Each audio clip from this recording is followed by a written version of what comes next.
Bom dia a todos. Talvez um dos méritos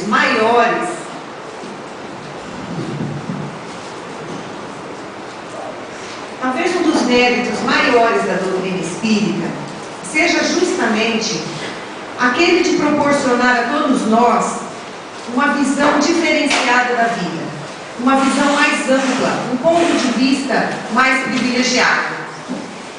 Para que a gente entenda o sentido disso, basta que a gente imagine uma criatura que vive num vale. A visão que ela tem do mundo ao seu redor é bastante restrita, limitada. Mas se essa criatura tiver o poder de subir em uma montanha, ela verá que a visão dela de mundo vai se ampliar de uma forma considerável. O que ela vai ter condição de enxergar vai ser muito mais amplo.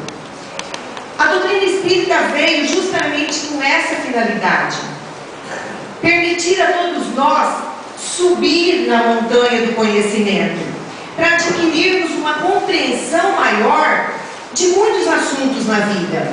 Porque durante muito tempo, nós sabemos que a nossa compreensão a respeito de muitos assuntos não foi a mais adequada. Então, se a gente pegar ao longo da história, nós vamos ver que muitas verdades que nos foram incutidas pelas religiões, pela educação que nós recebemos, essas verdades foram geralmente muito parciais e não poucas vezes bastante equivocadas. E em virtude dessa visão que nos foi sendo imposta ao longo do tempo, isso fez com que a nossa postura perante a vida fosse moldada. Isso moldou a nossa atitude perante os problemas que nós enfrentamos. O advento do Espiritismo trouxe a todos nós essa possibilidade de enxergarmos as coisas de uma maneira diferenciada. E o tema dessa manhã do Livro dos Espíritos tem tudo a ver com isso. Nas explicações que a espiritualidade nos traz, nas questões que falam sobre expiação e arrependimento, fica bastante claro que a compreensão que a doutrina espírita nos traz é totalmente diversa daquela compreensão que imperou na história da humanidade por muito tempo. Então, para que a gente entenda o que é a expiação e o arrependimento, é necessário, primeiro, que a gente reflita no que é o sofrimento na nossa vida. O porquê que nós sofremos. Porque a partir do entendimento do que é o sofrimento, é que nós vamos ver que a nossa visão se modifica. E dentro da doutrina espírita, o que é colocado é que o sofrimento não é um castigo que é imposto quando nós erramos. Não. O sofrimento nada mais é do que uma forma de aprendizado, uma forma de nos fazer crescer. Então vejamos o seguinte: durante muito tempo, a visão que foi a que permaneceu era de que a criatura que erra, ela precisa ser castigada. Deus permite que a criatura sofra para que ela pague pelos seus pecados. Então, diante dessa visão, nós vamos ter que Deus é um pai para ser temido. Por quê? Porque o pai que vai me punir, vai me castigar, é um pai que eu devo temer. Quando não, respeitar pelo menos. Pois bem, Jesus veio e mudou toda essa percepção. Porque Jesus colocou que Deus não era um pai para ser temido. Deus era um pai de amor, de misericórdia, de bondade. Pois bem, essa mudança serviu para que a nossa atitude perante a vida mudasse? Não. Porque a partir daí, o que passou a prevalecer? O que as religiões passaram a pregar? Que Jesus veio para nos redimir de nossos pecados. Expiação, na visão das religiões, então passou a ser isso. Era como se Jesus fosse dado em sacrifício, como uma oferenda, para que a humanidade inteira fosse salva. Não é isso que é dito? Que Ele derramou o seu sangue por nós, para lavar os nossos pecados. Então, diante dessa percepção, a criatura, o que ela faz com os erros que comete? Basta que ela se arrependa deles. Basta que ela diga que se arrepende, nem se for no momento derradeiro da vida, quando tiver para morrer. Basta que ela diga que se arrepende, basta que ela confesse os seus erros, e daí ela vai estar apta para adentrar o reino dos céus. Adquire perdão divino e pode ir para o reino dos céus. A doutrina espírita vem e muda novamente toda essa percepção. Porque a doutrina nos coloca o seguinte, que a criatura que erra, ela não vai ser castigada. Ela será responsabilizada. E isso faz um sentido totalmente diverso. Para que a gente explique tudo que a doutrina nos coloca de uma maneira bastante simplista, bastante condensada para entender, basta entender o seguinte: o universo é regido por leis criadas por Deus. Leis sábias, perfeitas, e a justiça do Pai se faz porque essas leis alcançam a tudo e a todos. Ninguém se livra delas. Mesmo que a gente não as conheça, não as compreenda, não as aceite, não concorde com elas, elas se cumprem. Então, dentro dessa percepção, o que nós temos? Que a criatura, quando erra, quando infringe essas leis divinas, ela gera um desequilíbrio. Se ela gerou esse desequilíbrio, ela terá que reequilibrar. Simples assim. Simples da gente entender, porque é bastante lógico, mas não é fácil da gente visualizar. Porque a nossa trajetória espiritual é muito longa, é muito dolorosa. Ela não se comprime apenas em uma encarnação. É uma longa trajetória que o nosso espírito tem. E na grande parte dela, no começo, uma trajetória de equívocos, de opções pouco adequadas. Porque a gente passa muito tempo infringindo essas leis, porque a gente é regido, por quê? Pelo nosso egoísmo, pelos nossos interesses, pelas nossas conveniências. Então nem sempre as nossas opções são as mais adequadas. Geralmente são equivocadas. Então geramos desequilíbrio. Teremos que reequilibrar. E como todos nós somos seres fadados ao progresso, tem um momento na nossa existência espiritual que a gente vai ter que tomar consciência disso. E vai ter que mudar a nossa postura perante a vida. É aquela chamada caída de ficha. Nesse momento, a nossa trajetória começa a ser diferente. Porque nesse momento vai bater o arrependimento. Quando a gente cai em si, que a nossa postura está errada, que a gente não pode mais agir assim. Então, muitas vezes, para que esse momento não seja adiado de uma forma indefinida, porque a gente não quer pagar conta, a gente não quer ter que sanar, reparar. Então, se a gente pudesse protelar isso, a gente protelava. Para que isso não ocorra de uma maneira indefinida, Deus, a vida, possui mecanismos que nos impulsionam a essa tomada de consciência, a essa mudança de atitude. E talvez o mais eficaz desses mecanismos seja justamente o sofrimento, a dor. Então, muitas vezes, a dor que a gente experimenta aqui na Terra, ela visa isso, fazer com que a gente acorde. Então, muitas vezes, um problema que eu estou passando, não é porque eu estou reparando o erro do passado, a gente fala, acho que joguei pedra na cruz. Não estou reparando nada. Aquilo está sendo permitido que eu enfrente para eu acordar. Para que eu pare e fale, pera um pouquinho, eu preciso agir de maneira diferente. Essa dor que visa nos acordar, que visa nos convidar, ou melhor, nos convocar a uma mudança de atitude, ela é chamada de dor-evolução. Quando ela cumpre o seu papel, quando a gente acorda realmente, bate o quê? Bate o arrependimento. Daí a gente cai em si, e muitas vezes esse momento de tomada de consciência não acontece aqui, enquanto a gente está muito envolvido com as coisas do mundo. Acontece do lado de lá. Nesse momento, o nosso espírito fala assim: quanta besteira fiz, quanta oportunidade perdi. Então a gente pede, ou melhor, implora por condições que façam com que a gente prove que mudou, prove que é uma criatura diferente.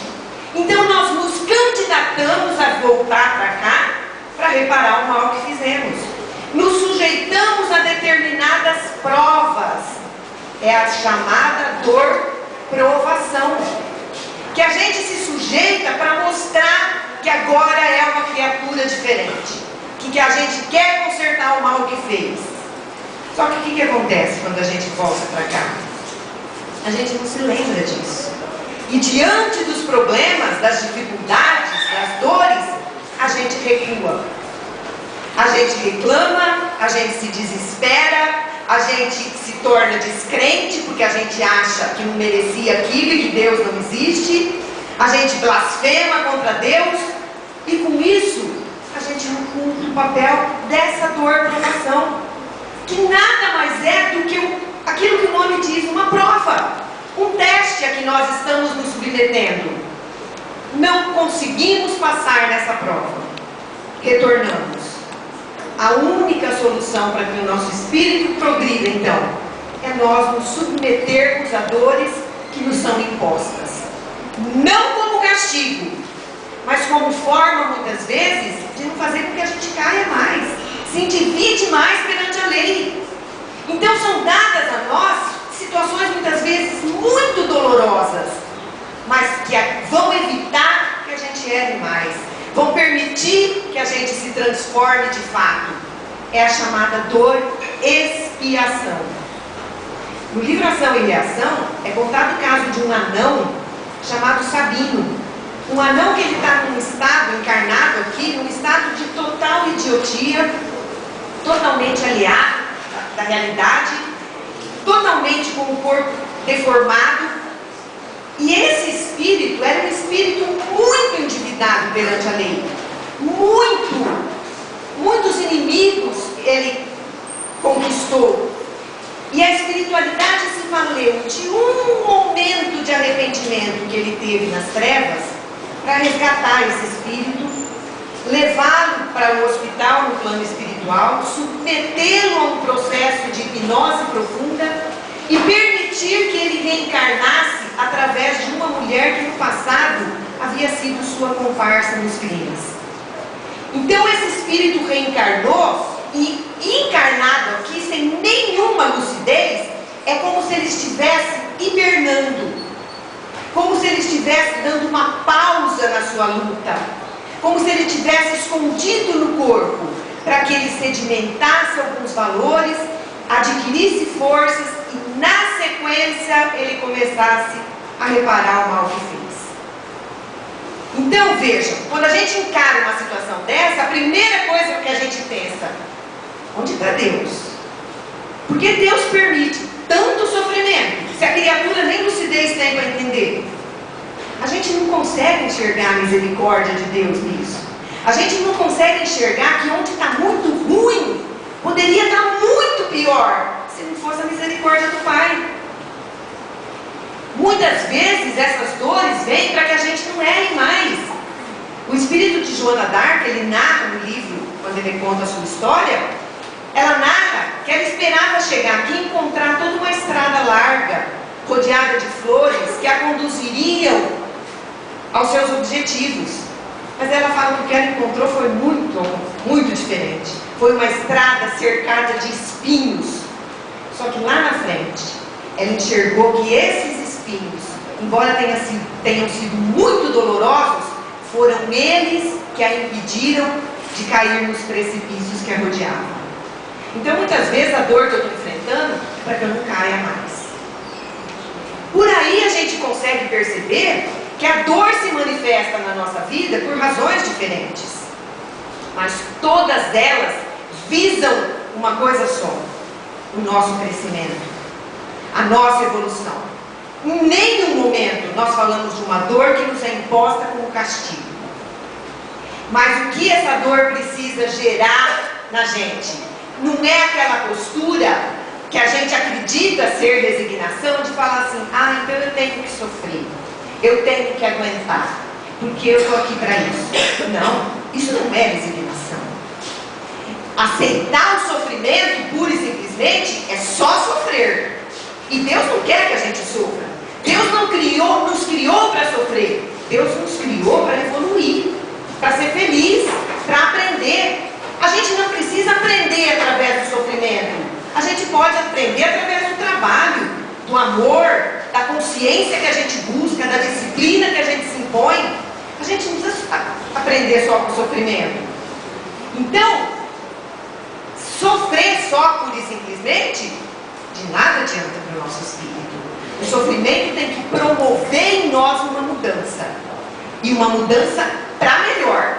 Porque muitas vezes o que o sofrimento promove na nossa vida é uma mudança para pior.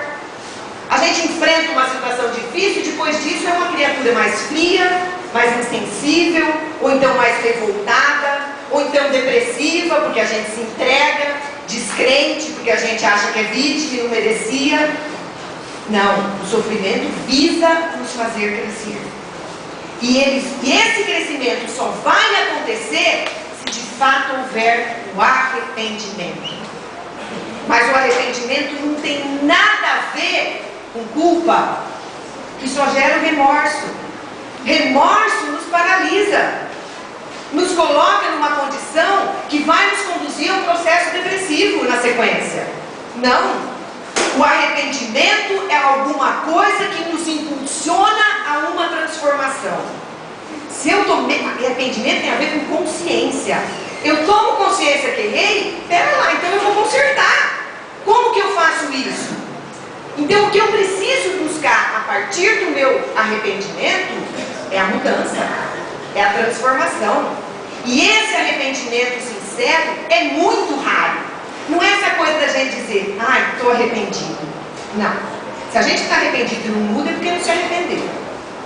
O irmão José diz o seguinte: o arrependimento é muito difícil.